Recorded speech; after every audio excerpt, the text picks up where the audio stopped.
Speaking K-Rock's Page of Horrors. I'm Rob. I'm Duke. And we are doing now the spoiler review for Halloween. If you didn't see it, don't watch this. Go see the movie, then see if you agree with what we say or whatever. But if you want to know what we said the first time, we're not going to go through all that again. Watch the first video. You gave it a 6, and I tried to sneak in an extra half a point, but he gave it a 6. I gave it a strong 8.5, almost a 9. I liked it. I'll go see it again if I hadn't already. But we're gonna get into kind of specifics now. So again, if you hadn't seen the movie, get out of here, go see it, and then come back. So, Dave, you can start. You had the most to say. Well, my first reaction is did the writers even write anything? Because it seemed to me like all they did was took new actors and played the same scenes that were in the original Halloween in most of the movie.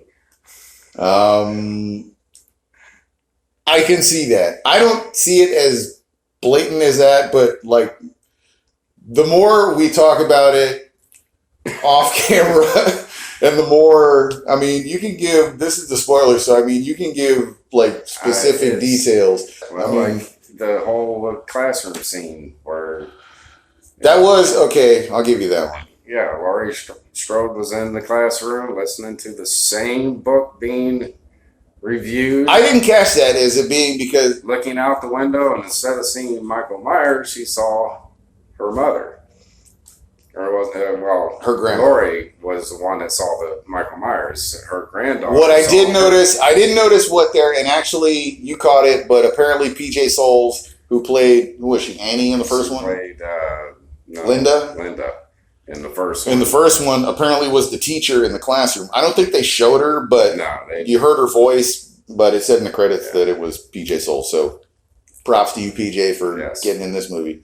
But what I did notice in that scene, and it did pretty much play out the same as it did in the first Halloween when they call on Laurie and she's asking her about whatever book it was, but she was kind of doing this thing with her pen that she was flipping it around, and her granddaughter was doing the same thing, and that's what hit me. I was like, oh damn, she's even like she's kind of zoning out, and then she looks out the window and sees her mom in the original.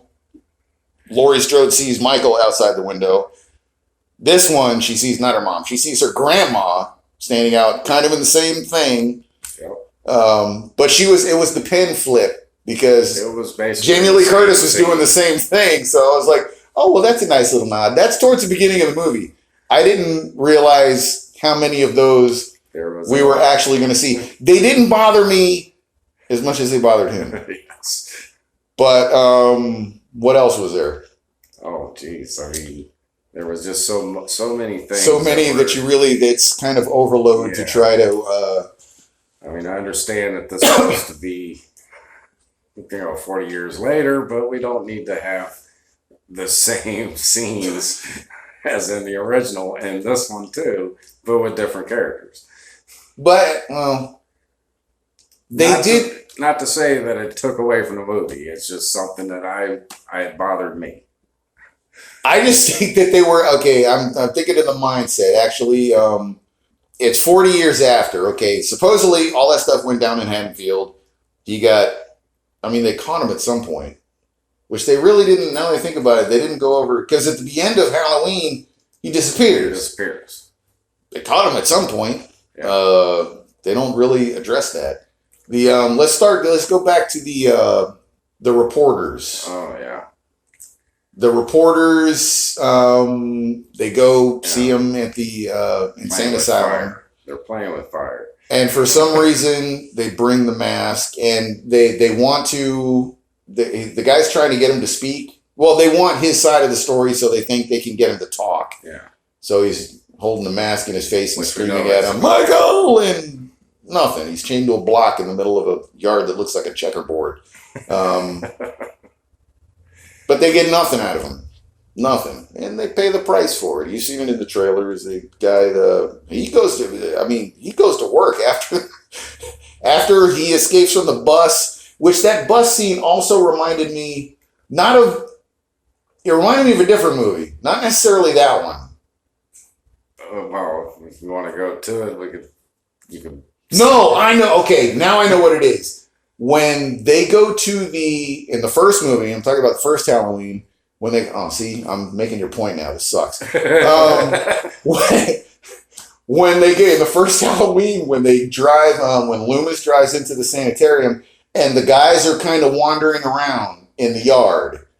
Okay, when the bus crash happens, and they show it in the trailer, the guys are wandering around. That's what it was. Same thing. Shit. What else you got? Man. Well, I mean, let's talk about this new doctor.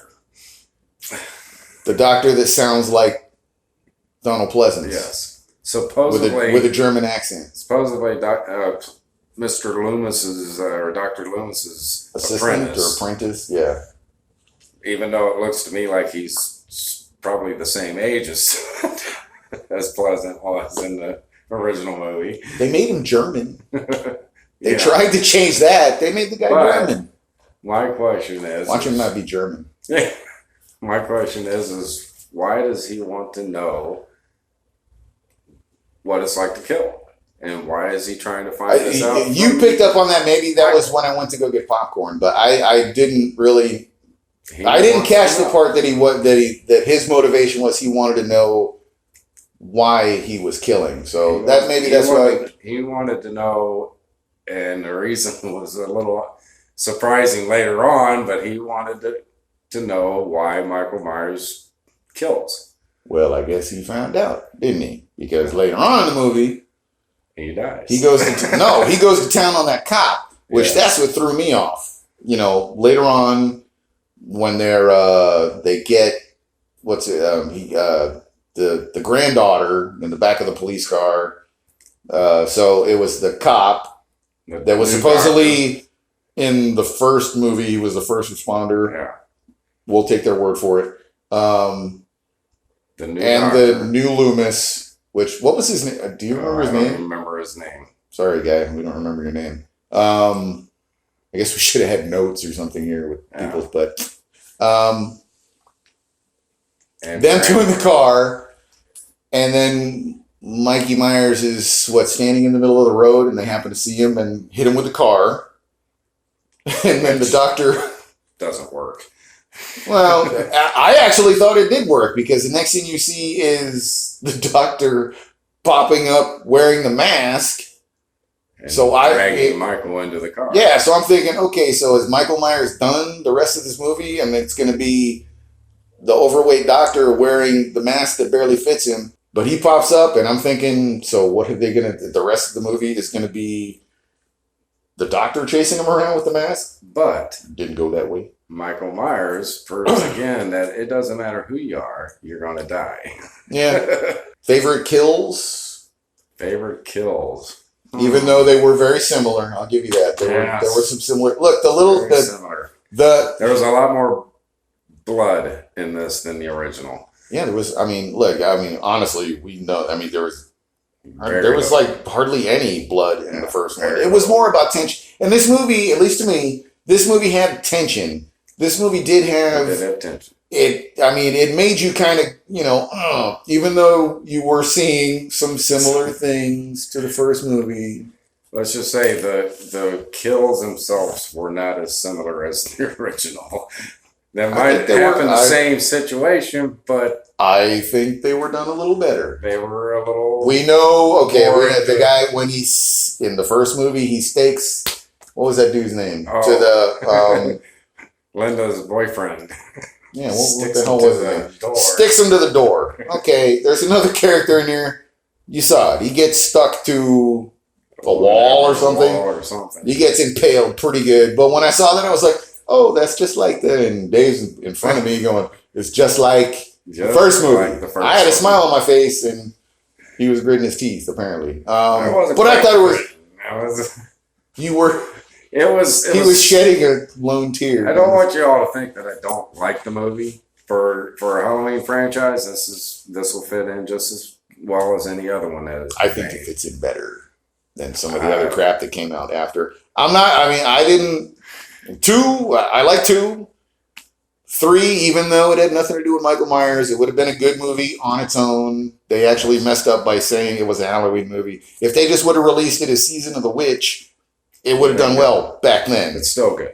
It's still good. If you like, that kind of cheesy 80s vibe, and that I was doing that after we saw the movie, and it was annoying people. The 4th one and the 5th one with your girl, little Danielle Harris. Danielle Harris. They could have done something with that. What was it? Which one of the movies was she? They at the top of the stairs, and she had the knife and the clown suit on. Was that 4 or 5? That was 5. That didn't go anywhere. That was the end of. And then 6 was the cult thing. 6 was. That was where it started getting, a little ridiculous. And then you had. Was the H2O was after that, and then Resurrection was after that. And Resurrection just made. I don't know which one. Which one had Busta Rhymes doing kung fu, and that was Resurrection, which made absolutely no sense. So I'll put this one up to any of those any day of the week, even with familiar plot points. Any of them 4 and up. Yeah, I wouldn't put it up against 1 or 2. I'll give you that one. The chubby kid that was escorting the granddaughter home. That was again with tension. With what they were doing with the motion detector lights. Kind of boom on and then off and then on. I thought that was nice tension building stuff there, and the way he gets it. What got me, and I told you what got me was the music. That was the first time I had watched one of these where the music actually stood out, because whatever music they were playing behind that scene was badass. Yes. And I think I actually leaned over and told you. You did. That was that music there is the shit. But he gets impaled on the thing and up there, and they didn't have that in the first movie, did they? No, they did not. That was a new kill. That's 1 for me. I had a question of why they put the babysitter with the little boy. I thought that was a good scene. The babysitter with the scene. Now I missed out on. Was that one of the granddaughter's friends, the blonde? Obviously they're on the phone, but did they establish her early on, or did I miss that? I didn't see it. Oh. And it's we got to see the movie again. Confusing. Why are we're seeing her die? Because she's a babysitter. Dude, it's Halloween. They got to kill a baby. At least one babysitter. They got it's the babysitter. The first movie title was going to be the Babysitter Killings or something like that, and there was some executive that went, "No, that sucks. You're going to call it something else." But it's a babysitter. Babysitter's got to go. My thing is. And they do this. You're seeing it more and more. They're doing. They're putting scenes like that, which could be nice tension building scenes, and they stick them in the trailers. Yeah. I don't know. It's kind of that bothers me when they do that. But they can. When they did the first set of trailers they had for it, they were showing the babysitter trying to close the door, but they didn't show you that he was behind the door. The next set, she opens the door. There he is. And I do like that kid. That kid was cracking me up that she was babysitting. He stole that. And when he told that, "You gonna die," and hauls ass, and the other dumbass went upstairs. And he was the one that got shanked, to the wall, was her boyfriend. So it was the babysitter. And then her boyfriend gets the old knife treatment. Okay, so let's go to Lori. She was Sarah Connor the last half of the movie. When he gets a hold of her, when he first got a hold of her, he comes through the door. He was he was choking her out pretty good. I was like, I thought she was supposed to be a badass. Oh, the 3 masks from Halloween 3 make an appearance. I thought that was cool. That was cool. Now that's called just dropping a hint of something. Yeah, that's what they call Easter eggs, because it really didn't have anything to do with those Halloween rewriting. That's not writing the same scene again and again. But that's when I started humming. But they do show the kids wearing the mask. They did have some. I'm looking more from the technical aspect of they had the same. They had the long tracking shot at the beginning of Halloween where he goes around the door, goes in the house, goes there, and they did again, I'm making his point, but they did the same sort of shot in this, whereas this really long ass tracking shot, he's going through people's, and that's the one you missed. That first kill, and I think you got up, he like goes to a window, he looks in the window and you see his reflection, you know, and I think that's when you got up and you started walking out. Well, he goes around the back and the lady comes to the window and she's like looking through the blinds because I think she gets a phone call or she hears something that something's going on in the neighborhood.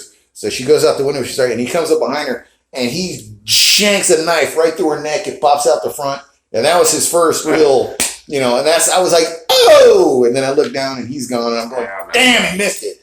But anyway, that was good. We were kind of mentioning something that's seems to be a trend in the movie industry now. Now, before anybody, you know, gets upset, this isn't, I mean, there's been strong female characters in other movies. And actually going back to the 70s, 80s, Nancy in the Nightmare on Elm Street series, you know, and Ripley in Aliens, Sarah Connor in Terminator, Jamie Lee Curtis, Laurie Strode in the first Halloween. Yeah. There have been strong female characters, but the trend seems to be lately, not only do they have to have strong female characters, but they have to make sure that all the male characters die. Gone. Like, there can't be any, at the end of this movie, we're not having any male characters left, okay? Just so you guys know. That seems to be, when I saw that part of the movie, I was like, really? And this one too? Yeah. Because, I'm thinking about it, they killed off, like, everybody that was mid. The only thing left standing was the 3 female leads, which was Laurie Strode, her daughter, and the granddaughter. It seems forced now for whatever the politically correct climate is now. I feel like if they don't do it, then everybody's going to be upset. Which is really sad and unfortunate because, they could have had the same outcome in the movie and not have every male character be disposed of. Yeah. I think. That's my opinion. Although I did like what's her name's husband getting strangled with the yo-yo. I think it was the yo-yo. He wasn't sure, but he's playing with the yo-yo and wraps around his neck, and I remember seeing the yo-yo thing dangling there. Anyway, that's my kind of rant on that aspect. I don't know if you agree or disagree, but I'm sure at some point in the far future, things will balance out again, and we can just tell stories that don't have to have a social message. Anyway, so I guess that's kind of it for the spoiler part. I'm sure there's stuff we didn't go over. If there wasn't, give us a comment, let us know. But again, I guess he's going to stick to a 6, and I'll bump mine down to an 8 now that I'm thinking about other things. Son of a bitch. All right, you guys, peace. We're out. Later.